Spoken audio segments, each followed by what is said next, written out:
Bonjour à toutes et à tous. N'hésitez pas, bienvenue pour cette petite conférence sur le Playful Design. N'hésitez pas à me dire si tout est bon niveau son, vidéo, ça me permettra de vérifier que le chat fonctionne. On va laisser aussi le temps à tout le monde d'arriver. Et puis peut-être s'il y en a qui veulent déjà, mettre un peu ce qui les a intrigués, intéressés sur le sujet ou à quoi ça leur fait penser. Je suis preneur, ça permettra de tester et de laisser à tout le monde le temps d'arriver. OK, OK. Hop. Bonjour Stéphane, Manon, yes. Alors vous étonnez pas, il y a un petit décalage parfois entre le chat et le moment où, les choses se font, donc c'est pas très grave. Mais parfois, voilà, faut pas s'étonner. Je pense qu'on va voir le nombre qu'on est, mais on pourra quand même se permettre d'être assez interactif, c'est aussi le but de faire des lives. Donc n'hésitez pas à poser des questions, à ajouter des ressources. Ce qui est bien en plus, c'est que tout reste ici aussi. OK, hop, je vais juste faire ça en même temps. Hop, voilà, parfait. Comme ça, je vois aussi, ouais, merci à toutes et à tous pour les infos. On va attendre 1 ou 2 minutes et puis, on va démarrer. Voilà, bah, n'hésitez pas à me dire, s'il y a des choses auxquelles vous pensez ou à me mettre 1 ou 2 lignes sur, ce qui vous relie au jeu. Voilà, pour la petite information aussi, c'est une conf qui est, bon, que j'ai faite plusieurs fois, que j'ai aussi améliorée au fil des fois dans différents formats physiques ou en ligne, et que je reprends aussi un peu de la présentation que j'ai faite à l'IDNOR, cette année, donc rassemblement sur le monde du jeu professionnel, entre autres. Hem, voilà. OK. Et ben, écoutez, moi, ce que je vous propose, comme c'est assez dense et que j'ai envie d'essayer de prendre le temps, c'est que je vais démarrer pour une question qui va arriver souvent. Si jamais, le replay sera accessible et s'il y en a qui veulent les slides plus tard, entre autres parce que parfois je sais que je peux être un peu dense en termes de nombre de références et de choses que je donne, n'hésitez pas à me réécrire un petit message et je vous les envoie. Voilà, mais le replay sera directement accessible aussi, sur l'événement, juste après. Bah, écoutez, je démarre. Voilà, je vais essayer de donc, bah, petite présentation, même si vous me connaissez sans doute déjà si vous êtes ici. Mickaël Burov, moi déjà je suis un joueur depuis longtemps et même avant de travailler en rapport avec ces sujets-là, gros joueur de jeux de société. J'ai toujours aimé aussi les jeux où on construit, où on a de la créativité, on fait ensemble et je vous ai mis un peut-être certaines connaissent cette, collection de livres dont vous êtes le héros qui était illustré. Voilà, ça c'est des choses aussi qui m'occupaient bien, la bibliothèque est dans des choses que j'aimais bien faire. J'aime bien la narration et l'exploration dans les jeux et c'est assez connecté à notre sujet. Et sinon, j'interviens sur 2 marques, donc historiquement, ça fait 5 ans que je suis à mon compte, un peu plus, à travailler pas mal sur une marque qui s'appelle Feedback, sur des sujets de gamification, donc comment on met des jeux dans des endroits où il y en a pas et on va en parler pas mal, aujourd'hui et le Playful Design en fait partie, même s'il s'en distingue un petit peu et d'autres choses avec le bureau des possibles, donc plus sur des sujets, intelligence collective, design interactif, donc globalement des méthodes centrées utilisateurs et comment on fait des choses, bah, avec lesquelles, on va être amené en tant que public, en tant qu'utilisateur à interagir et des choses sur les futurs émergents, explorer aussi un peu, ce que ça peut être le futur et comment on peut s'y préparer, agir, tout ça. Pas mal de choses assez différentes. De toute façon, si vous êtes là, vous avez peut-être déjà vu pas mal de choses passer, sur mon profil.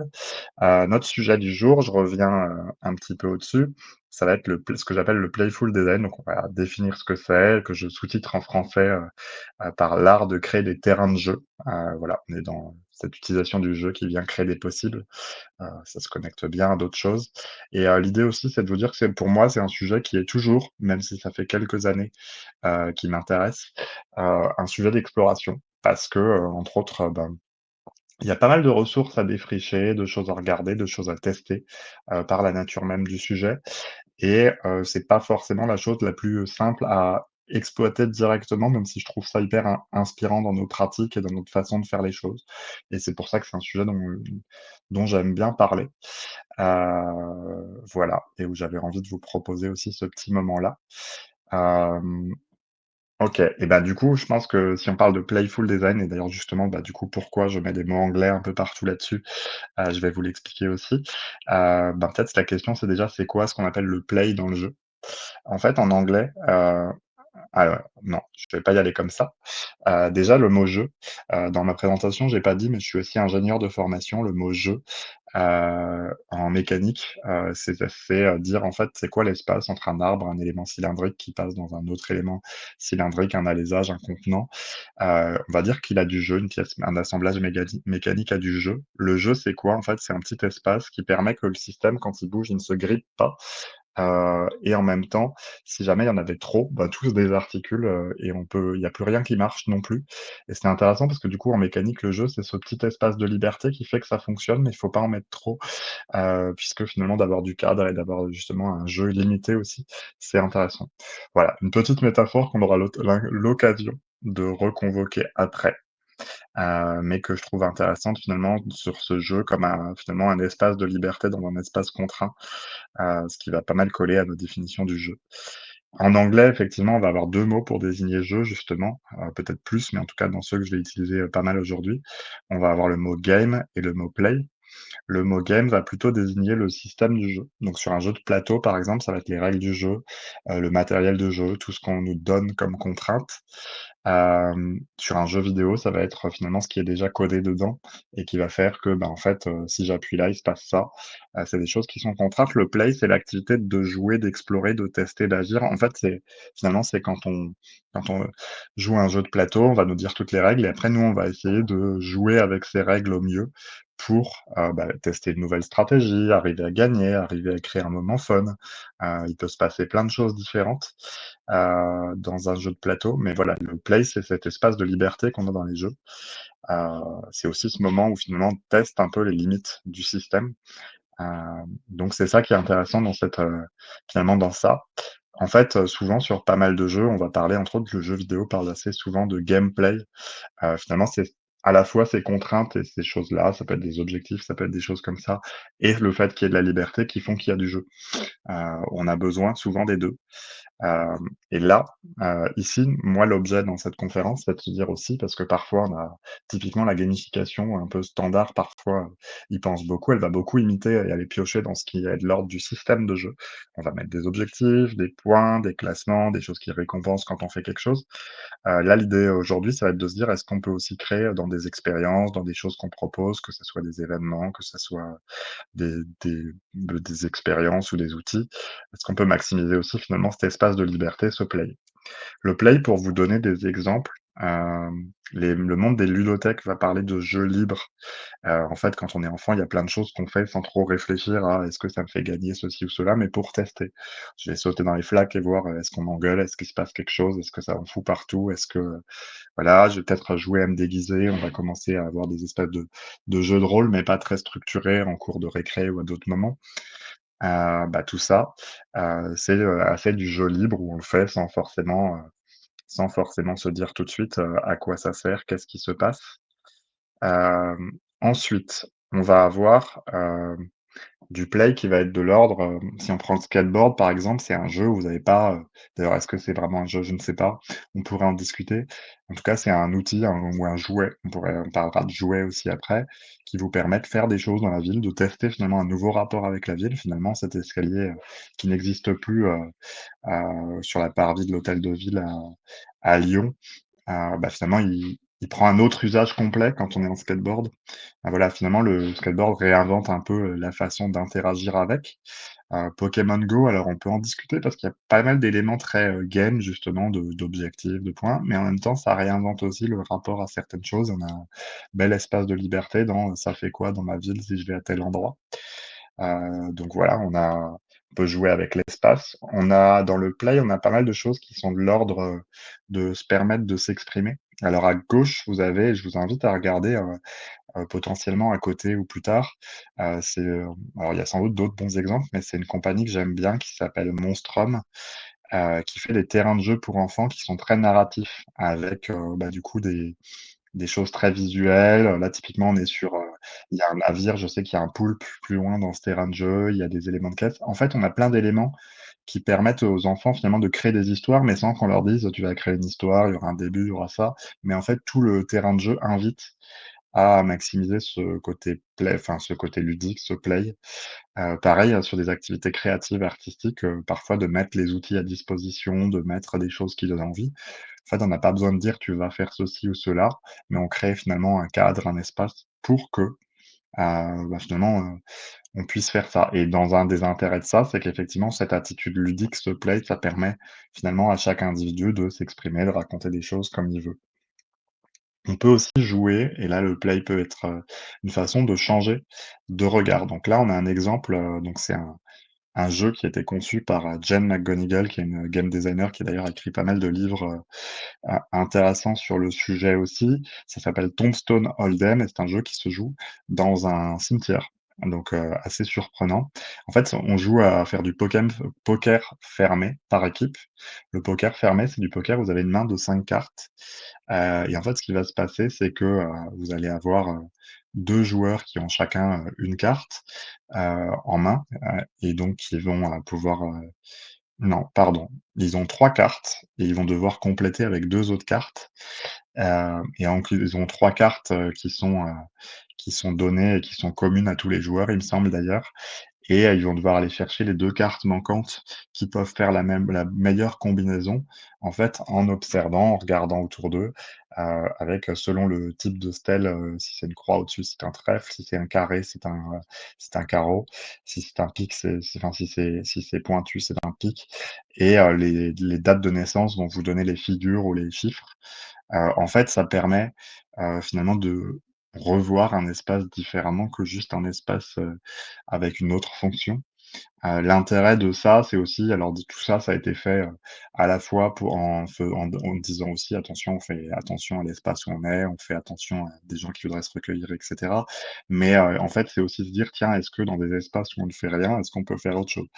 C'est aussi une façon finalement de questionner, de changer de regard sur un lieu. C'est un exemple assez, atypique et qui relève aussi un peu de l'exercice artistique. Je ne sais pas à quel point c'est joué, en tout cas, je ne le vois pas jouer, souvent, non plus, mais en tout cas, l'exercice est intéressant. Un autre exercice un peu atypique, ça va être meta kettle. Kettle en anglais, c'est le mot qui est équivalent pour NAS et dans un contexte de manifestation, une NAS, c'est finalement des policiers qui encerclent des manifestants.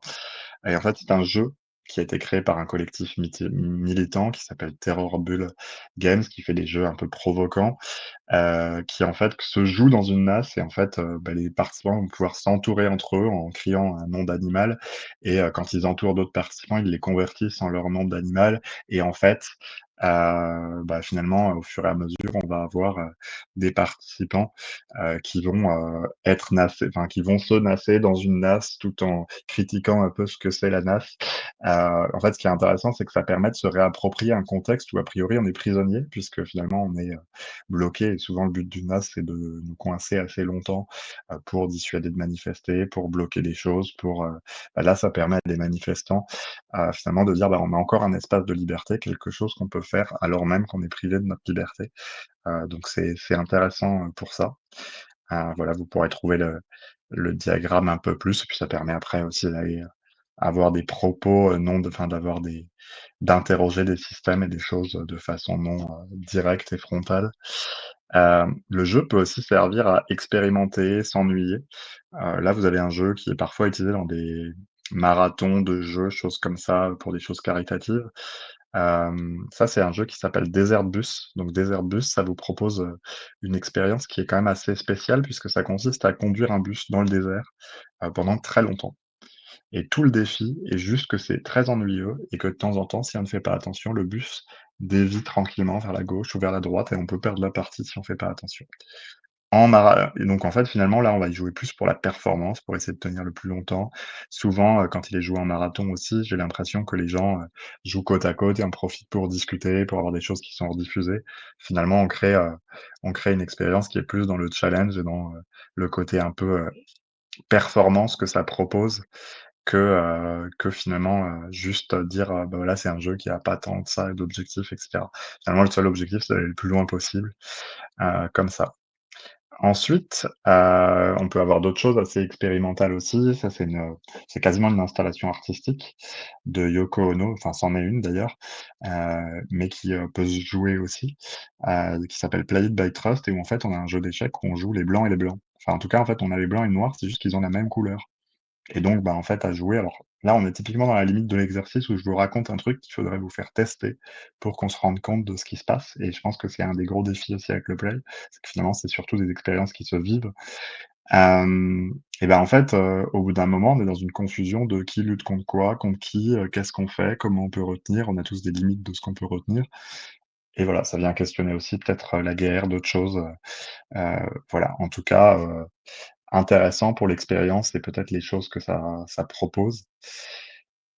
Voilà un petit peu sur un autre expérience. Pour expérimenter des choses inhabituelles aussi, j'avais mis cet exemple-là. Je trouve qu'il est très chouette si vous avez l'occasion de l'expérimenter à l'occasion. Alors ça, c'est une application qui est payante, qui a été conçue alors je vais pas dire de bêtises, mais il me semble que c'est le ballet national néerlandais, mais vous retrouvez assez vite la référence si vous tapez Wendel.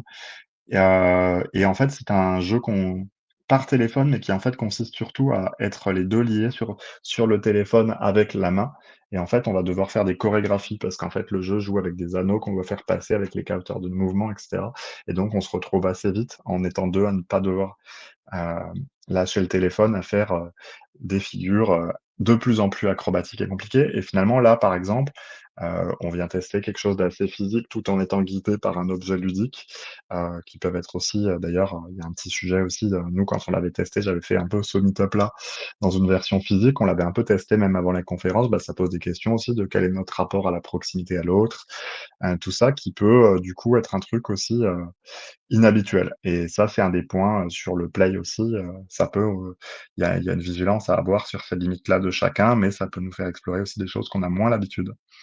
Et vous avez aussi, je vous ai parlé de jeux numériques, vous avez des choses dans le jeu physique. J'ai quelques exemples. The Mind qui est un jeu où on vient, finalement, on a tous des cartes avec des numéros et on va devoir les replacer dans l'ordre sans se parler et sans indication temporelle et en fait, ça marche. Je vous invite à essayer.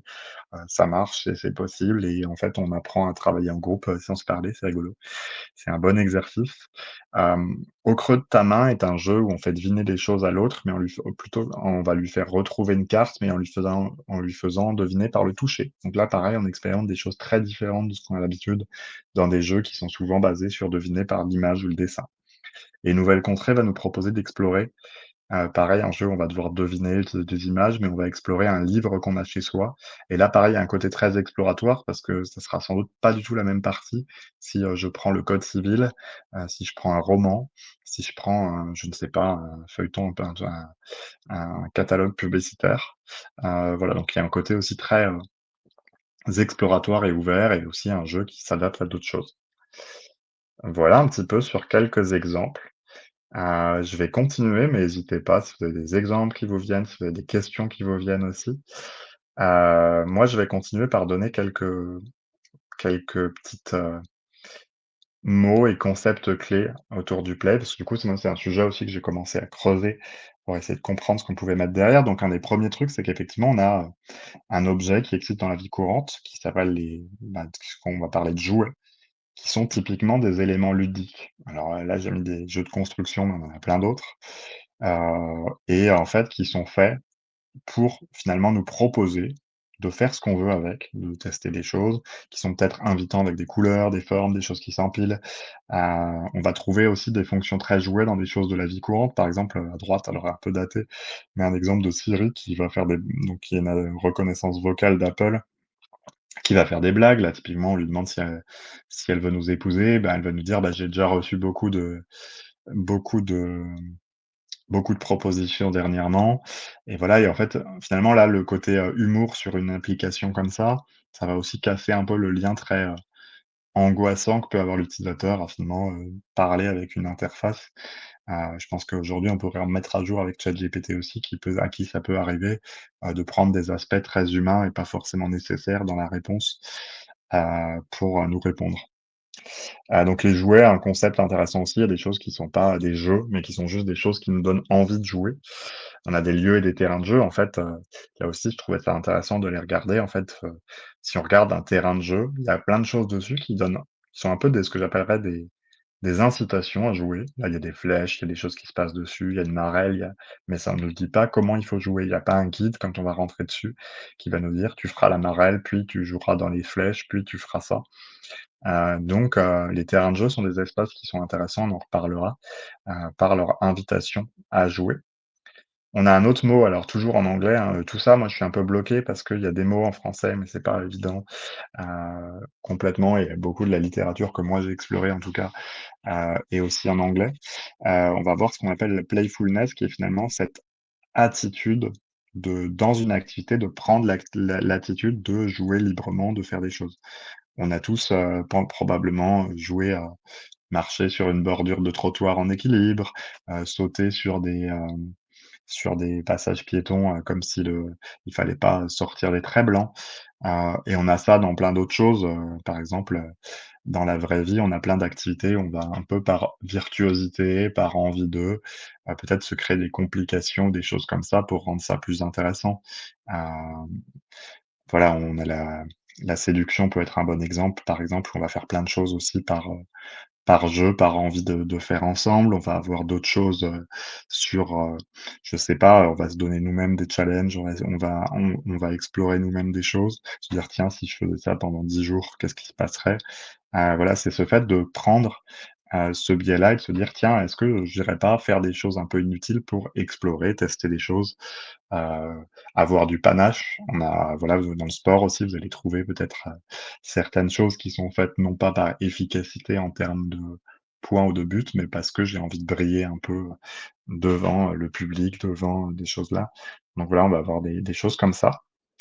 Un autre distinguo que je trouve intéressant sur cette question de play, c'est que, donc c'est dans le bouquin de qui s'appelle de les sur les qui s'appelle, «Les règles du jeu» en anglais de Cathy Salen et de Eric Zimmerman. Ils vont dire qu'en fait un jeu, il y a les règles, donc ça c'est vraiment le centre, du cercle. On a le play qui est la façon dont on joue avec, donc déjà il y a l'interprétation des règles, il y a qu'est-ce qu'on en fait et cetera et après il y a la culture autour du jeu qui est, finalement tout ce qui vient autour. Par exemple, le foot, on va se dire: «Ah bah oui, mais c'est aussi bien qu'il y ait des supporters, tiens» et en fait, les supporters, quand on est supporter d'un club, tiens, en fait, on a des bannières, on a des choses pour faire du bruit, on encourage à tel moment, on a peut-être des chants. En Pareil sur certains jeux de cartes, on va avoir, des communautés qui se mettent en place. Donc en fait, finalement, on a le cœur du jeu, on a comment les joueurs y jouent et après on a tout, un ensemble culturel autour du jeu qui est aussi intéressant à aller regarder.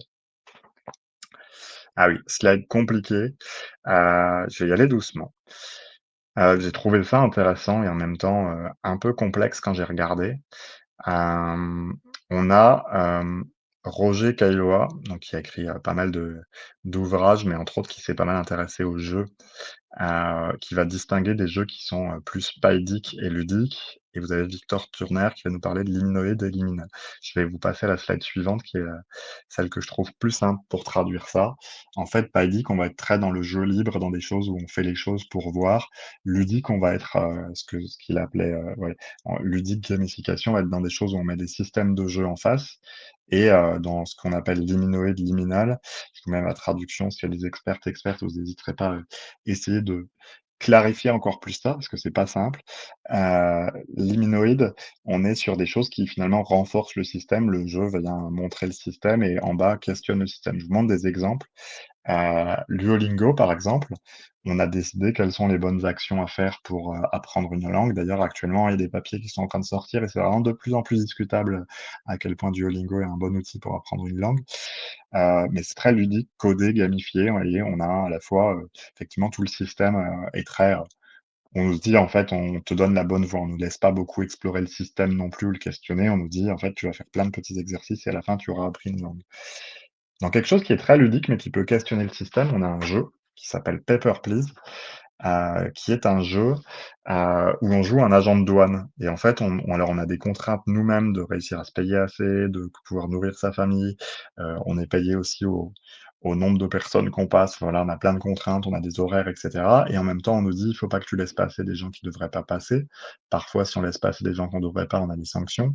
Parfois, si on laisse pas passer des gens qu'on devrait laisser passer, on a des sanctions et en fait, le jeu est de plus en plus absurde et donc à la fois, il joue sur des codes ludiques énormes et en même temps, il vient questionner tout un système et qu'est-ce qui se passe et regarder ça. Donc c'est pour dire aussi qu'on peut avoir des choses qui ont des aspects très ludiques et codifiés en termes ludiques et en même temps, venir, questionner. De l'autre côté, sur des choses qui, peuvent être très libres, et finalement venir aussi dans un système assez établi, on a le monde des ludothèques, par exemple, qui a pas mal d'activités, classifiées selon ce que ça va apporter à l'enfant, par, est-ce que ça développe les compétences motrices? Est-ce que ça développe les compétences sociales? Qui va avoir plein de choses dedans, où on a réfléchi précisément à ce qu'on voulait proposer en tout cas comme, opportunité. Mais par contre, on ne dit pas, on va parler de jeux libres en ludothèque et c'est un point important pour eux. Hem et donc on va dire, on ne force pas l'enfant à jouer à ça pour apprendre ça, on le laisse libre d'explorer tous ces champs-là. Donc là, pareil, on a un jeu libre, mais qui est quand même plutôt dans le sens du système et je vous remets un exemple d'avant pour des choses qui peuvent questionner un système et être assez libres. Pourtant, on a un MetaKettle qui vient encore que, je me pose la question parce qu'il y a quand même pas mal d'éléments codés et ludiques. C'est pas évident de trouver des choses complètement libres qui questionnent. Pareil, si vous avez des idées, vous me direz. Vous me direz à quel point, cette partie-là est claire, intéressante. C'est quelque chose que j'ai introduit parce que j'ai trouvé ça intéressant en creusant, mais voilà, je ne sais pas à quel point, ça permet de mettre des perspectives. Et donc une fois qu'on a dit tout ça et commencé à explorer tout ça, la question peut être, bah, OK, mais c'est bien tout ça, mais du coup, est-ce que nous, on peut l'utiliser, dans nos pratiques de conception? Est-ce qu'on peut l'appliquer quelque part? Moi, ce que j'y vois comme premier terrain d'application possible, j'anime beaucoup, je fais pas mal de facilitation ou de conception d'outils qui servent dans des ateliers où on va faire de l'intelligence collective. Là, typiquement, on est sur des choses où souvent, on veut pas imposer les résultats, donc on est très content d'ouvrir des terrains de jeu, des espaces d'eux. Je pense que le play peut s'explorer dans des jeux et des outils ludiques. On peut faire pas que des outils qui disent très clairement: «Tu fais ça, puis ça, puis ça», des choses qui soient plus exploratoires. Dans les communautés, je trouve que c'est hyper intéressant. Une communauté, c'est aussi ce que ses membres vont faire avec, donc d'ouvrir des espaces de liberté qui soient incitants, qui donnent envie, mais qui soient pas, guidés complètement. Dans des lieux, il y a plein de dispositifs participatifs. Alors, il y a, Greg Goya, qui est un artiste italien que je vous invite à aller regarder aussi, qui fait pas mal de choses sur l'espace public en invitant des gens à raconter, le film qui les a plus marqués avec des petites, vignettes type, film, type, co avec les codes du cinéma et par exemple ça peut créer des discussions, des choses intéressantes tout en étant assez libre, ou en disant pas: «Tu as 3 points si tu donnes un film», mais tout le dispositif, l'esthétique donne envie. On a des produits et services qui peuvent aussi, voilà, être utilisés plus pour, offrir de la liberté à l'utilisateur plutôt que contraindre. Voilà, l'objectif à chaque fois dans ce cadre-là, c'est de favoriser l'émergence, l'innovation, l'apprentissage. Moi, je distingue un peu, le design rationnel, le design thinking un peu classique, par exemple, du playful design, puisque parfois dans du design un peu rationnel, on va être dans un besoin de contrôle, on va essayer de vérifier, d'avoir de la maîtrise, de garantir un résultat, de se dire, «Il y a tel but, tels objectifs, telle étape». Nous, par exemple, c'est des choses qui nous arrivent pas mal de faire sur de la gamification d'applications où on sait qu'on veut inciter les utilisateurs, par exemple, à revenir régulièrement pour, aller soutenir des associations. Bah, là, on va être dans des choses très codifiées, par exemple. En tout cas, on peut. Dans d'autres cas, on peut dire ce que je veux favoriser, c'est l'émergence, peut-être plus le process que le résultat. Ça aussi, moi, c'est un point que j'aime beaucoup. Se dire, en fait, on va plutôt, inciter les gens à comprendre, à faire et puis, en fait, il y aura des résultats, mais on va pas aller, driver le résultat. L'émulation, peut-être qu'il se passe des choses entre les gens, des choses imprévues. Le risque, le playful design est aussi une façon de stimuler le risque et permettre l'expression et l'appropriation. Voilà, quand on veut donner la parole à des gens aussi, je trouve que c'est intéressant ce playful design dans des choses, participatives, par exemple. Moi, l'idée là, dans cette conf et dans ce que moi j'ai envie d'explorer aussi sur ce sujet-là, c'est comment on pousse le curseur du play vers le game. Il restera toujours une part de structure et de game, je pense, dans le dispositif qu'on propose pour que ça soit clair, mais c'est se dire comment on va un peu plus loin. Comment on infuse ça? Je vous donne 2 choses, que j'ai pas mal explorées aussi en préparant tout ça. Bah, d'ailleurs, en fait, il y a un gros ouvrage, alors, ardu, compliqué et pour le être franc, moi j'ai pas encore, du tout lu. Je l'explore à peu ce qui s'appelle The Gameful World, qui explore pas mal les controverses autour de la gamification il y a une dizaine d'années, en anglais. C'est pour ça aussi que, par exemple, en termes de vocabulaire, c'est pas toujours évident de refaire tous les switches. Mais ce qui est intéressant, c'est qu'il vient questionner justement la gamification, le côté est-ce que c'est très incitant? Est-ce que c'est très, libre? Et entre autres, il y a un article et c'est celui sur lequel je me suis basé pour, voir, comment on peut aller faire ce playful en pratique aussi, en tout cas pour vous partager ça. Et on a les Plex Cards qui sont, si vous connaissez les Gamificard pour la gamification, les Mechanic pour créer des jeux de société. Les Plex Cards sont plus orientés sur comment créer, des expériences exploratoires. C'est disponible en ligne, vous me direz si vous galérez à trouver, mais normalement elles se trouvent et elles ont même été traduites en français. Après elles sont pas forcément immédiates à utiliser, mais je vous en reparlerai juste après. Pour faire ça, pour se dire: «Tiens, j'ai envie de créer quelque chose d'assez, playful, exploratoire», bah, comme toujours, on part d'un contexte. On se dit, «C'est quoi le sujet, que j'ai envie d'explorer?» Est-ce que par exemple c'est, comment, communiquer en équipe? Donc je prends ce contexte, je le décompose, je dis: «Qu'est-ce qu'on y fait d'habitude?» Donc je me dis les composantes de la communication en équipe, c'est, d'habitude, bah, en fait, j'ai des échanges entre les personnes, des échanges en groupe, des échanges par écrit, asynchrone, synchrone. Je le fais en très vite cet exercice-là, je viens de me dire que c'était ce cas-là que j'allais prendre. On va voir à quel point ça marche, hein. C'est playful dans la conférence. Une des choses qu'ils proposent, dans du coup l'article que je citais, Dissecting, Playfulness for Practical Design, c'est d'ensuite venir appliquer des principes de caricature dessus. Alors c'est quoi un principe de caricature? C'est se dire: «Tiens, si on fait pas complètement quelque chose», par exemple, sur la communication, on peut jouer sur, j'enlève des composantes, j'enlève le verbal, j'enlève le non-verbal. Là, ils nous disent, par exemple, un coup de poing qui s'arrête avant l'impact. On peut exagérer les choses, on peut se dire: «Bah, tiens, en fait, si finalement on faisait tout par écrit ou si finalement on faisait tout, avec des phrases très courtes» ou, mais voilà, on vient, changer la façon de le faire. On rend des comportements volontairement gauches ou difficiles. Par exemple, j'en sais rien, on doit tout communiquer à travers un tube bizarre qui, déforme la voix. Là, on a lâché ses chaussures très lentement. On a précoce, bon, là, je ne sais pas si on peut l'utiliser, mais faire, c'est voilà, on a des choses, là, c'est un peu différent. Tout l'intérêt de ces caricatures, typiquement, c'est de créer des expériences où on change la façon dont on fait d'habitude pour ensuite venir débriefer, discuter. On a des formes modifiées. Par exemple, une poignée de main devient un salut théâtral. Donc sur la communication, je ne sais pas, ça pourrait être finalement on ornemente toutes nos communications écrites, je sais pas. Élaboré, voilà, on a aussi, bah, je spoil un peu, on a les ornements, on a finalement des mouvements très stylisés dans de la lutte. On transpose à un autre contexte. Par exemple, vous avez l'exemple classique de l'escalier transformé en piano. On manipule les attentes, donc on joue avec le suspense, la surprise. Là, l'idée, c'est finalement, ce playful, c'est de venir déformer une expérience habituelle dans quelque chose pour finalement créer des choses où on explore d'autres façons de communiquer, faire ensemble pour ensuite en débriefer, revenir au monde réel. Les Plex cards que je vous évoquais avant peuvent être une alternative à ces principes de caricature qui sont pas non plus, toujours hyper simples à utiliser pour se dire: «Tiens, est-ce qu'on peut, jouer, sur des choses, sur, faire perdre des choses, sur, faire, évaluer le risque?» Voilà, est-ce qu'on peut faire des choses là-dessus? Donc ça, c'est vraiment comment on explore, comment rendre une expérience plus exploratoire. Après, dans tous les cas, ce qui est important aussi, c'est d'avoir un cadre protecteur quand on fait ça. Déjà dans le jeu de manière générale ou dans les expériences collectives, mais là encore plus quand on fait des choses assez exploratoires.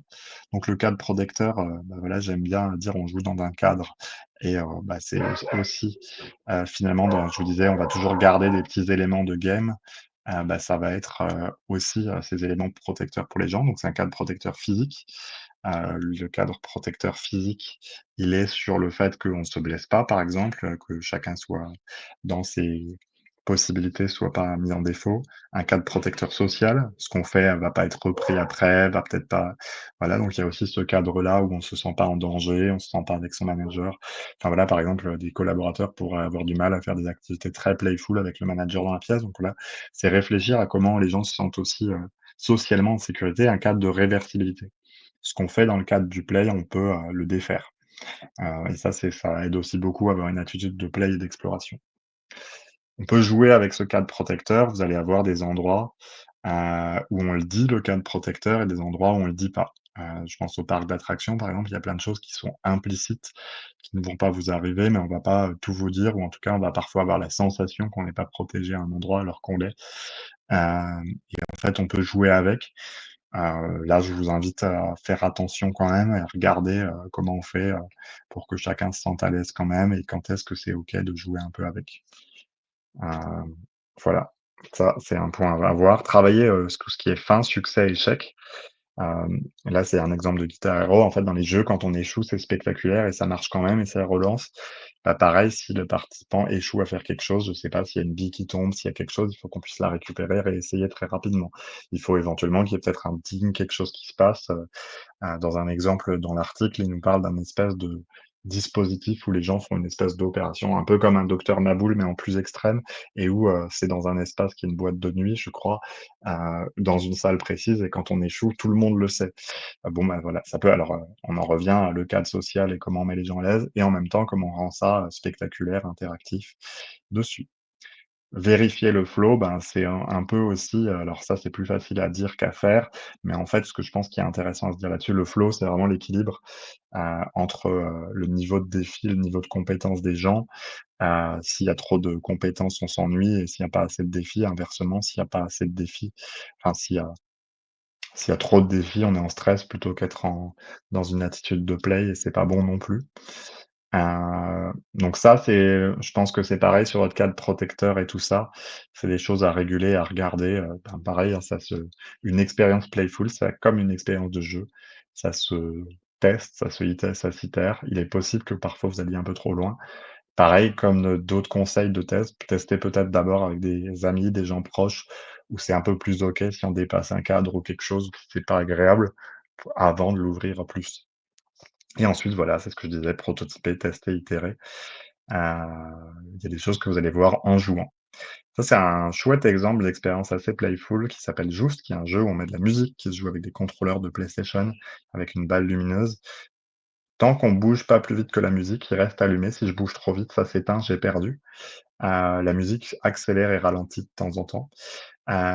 Et en fait, le but du jeu, c'est d'être le dernier avec sa boule allumée. Et en fait, on peut explorer 1000 façons différentes de gagner, jouer. On peut cacher son contrôleur et aller taper sur celui de quelqu'un d'autre. On peut, potentiellement le mettre dans son dos et en fait aller vers les autres. Voilà, c'est un jeu qui, une fois qu'on a dit les règles très simples, propose plein de façons de jouer et après d'ailleurs, on fera peut-être évoluer les règles au fur et à mesure. Je refais une petite pause pour regarder s'il y a des questions. Merci Alexandra pour ton retour. Pour combiner les 2, je ne sais plus, de quoi tu parlais, donc je veux bien une précision à l'occasion. Heu Hop. Moi, je vous partage, ben, ça fait le lien avec ce que je vous disais sur, Just. J'aime bien cette citation de Bernie Dekoven qui est, donc il y a quelqu'un qui a pas mal théorisé la question du play et de comment on fait les choses très ludiques, avec pas mal de conférences où il a fait jouer les gens.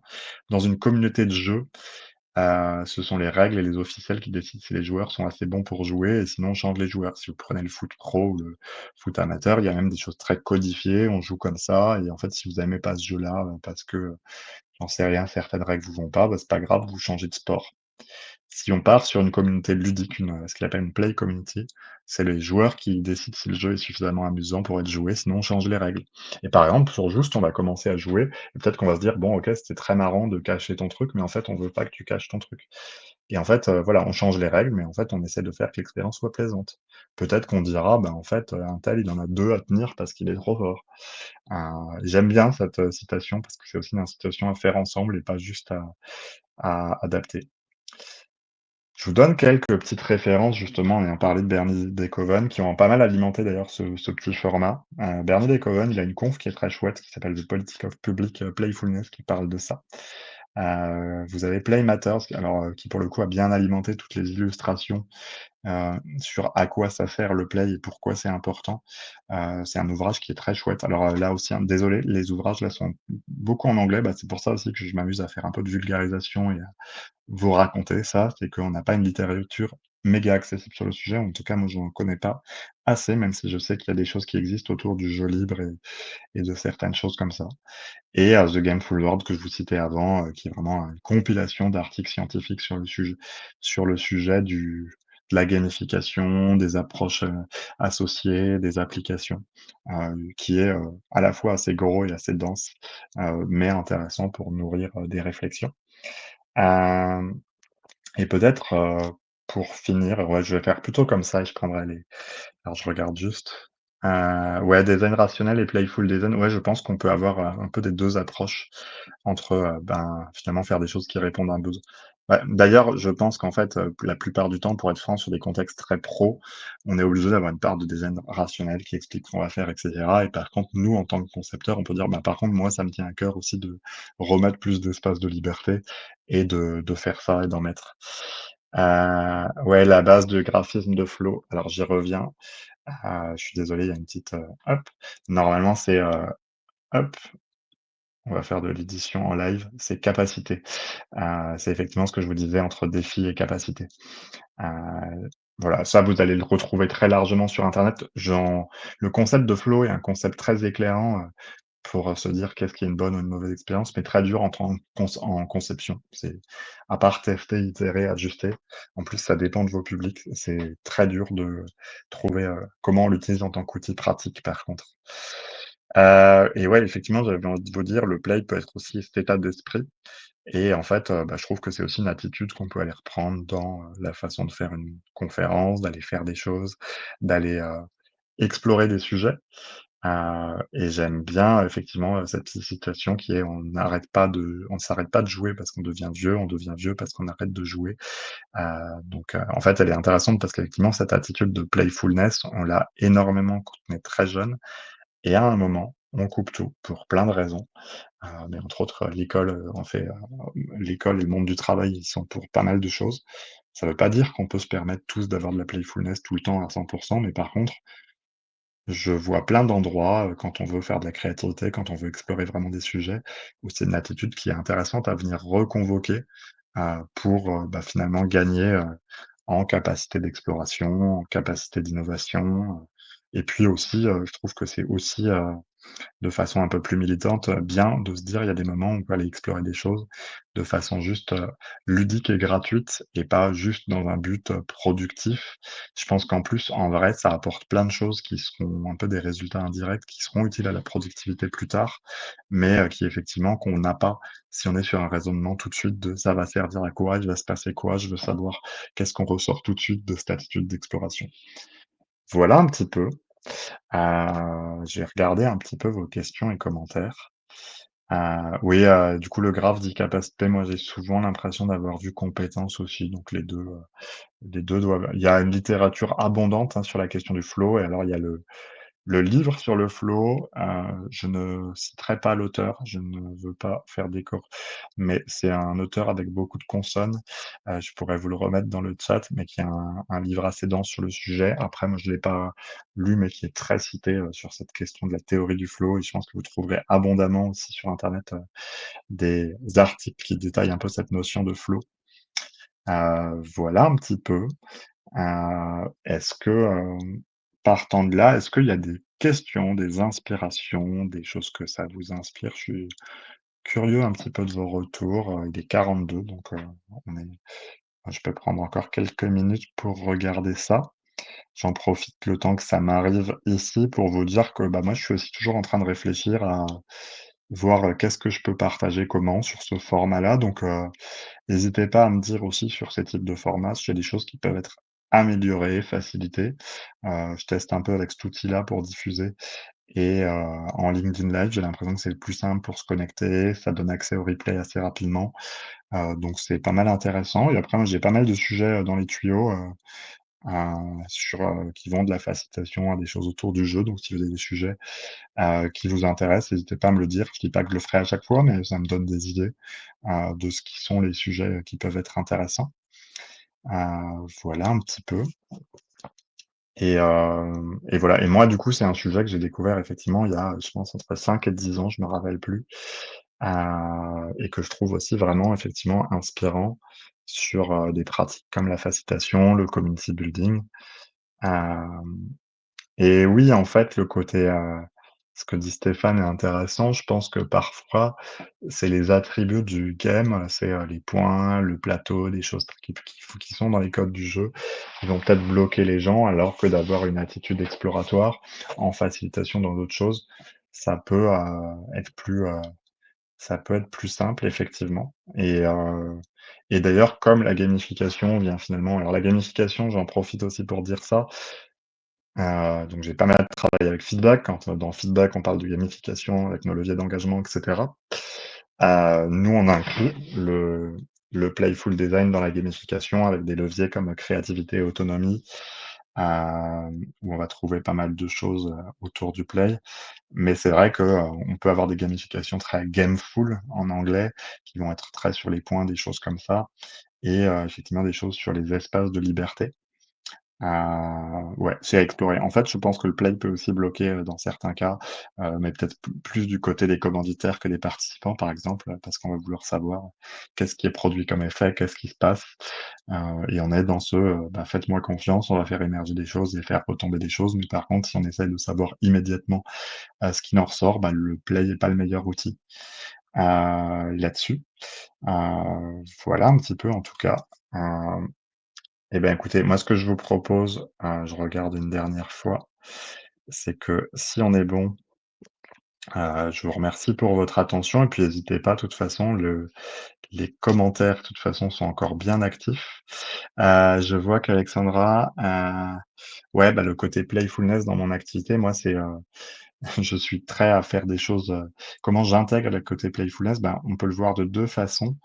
Moi, c'est vrai que j'ai l'un de mes gros sujets, c'est ce que j'appelle les ateliers ludiques, qui vont être des formats qui sont plus proches d'une fresque 2 ou des choses comme ça, qui sont pas des jeux, mais qui sont des formats collaboratifs et participatifs et bah, j'aime bien laisser des espaces d'émergence. J'aime bien, mettre des activités où, on sait pas exactement, qu'est-ce qui pourrait se passer.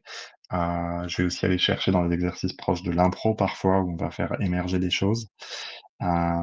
Voilà, c'est pas mal, comme ça et après c'est pas mal aussi, de parfois s'autoriser de casser un truc du jeu, en termes de game pour finalement provoquer des choses. Par exemple, je pense à un jeu qui s'appelle Une marche cassée, donc qui a été créé par Michael Freudenthal, où dedans on va trouver des choses qu'on pourrait apparenter à des choses qui manquent dans le gameful, enfin dans le système de jeu et où en fait c'est voulu et ça a des effets. Je spoil pas trop parce qu'on sait jamais si vous êtes amené à y jouer, mais parfois on va avoir des jeux qui vont proposer de ne pas dire quelque chose ou de laisser un flou sur quelque chose, en serious game en particulier, pour provoquer un moment un peu bizarre entre les joueurs où on discute, où on se pose des questions, où on doit ajuster les choses. Ça, c'est des choses que j'aime bien faire.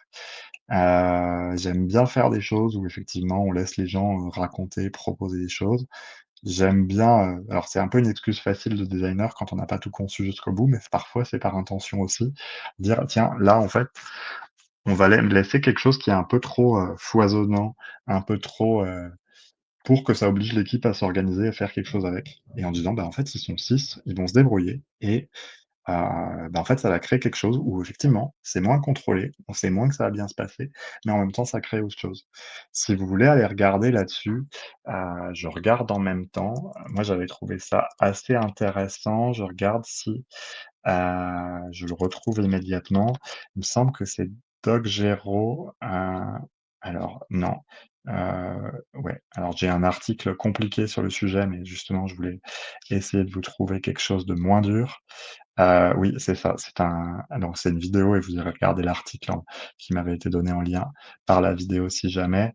Vous aviez un article sur, ce qu'on appelle alors lui, il parle de jeux bordéliques, en anglais, c'est messy design.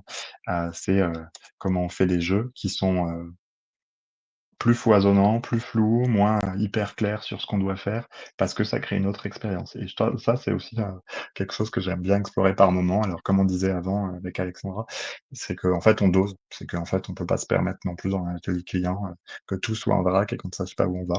Mais, par contre, de dire: «Tiens, il y a une séquence où on» et c'est toujours, on en revient à nos points de sécurité, c'est aussi finalement, on fait un saut dans le vide, mais on prépare le parachute pour, pouvoir rattraper les participants pour pouvoir les aider. Voilà, c'est tout un dosage. Mais en tout cas, moi, je trouve ça challengeant et intéressant aussi d'aller creuser pour aller plus vers, ces espaces de liberté parce que, c'est des choses où il se passe.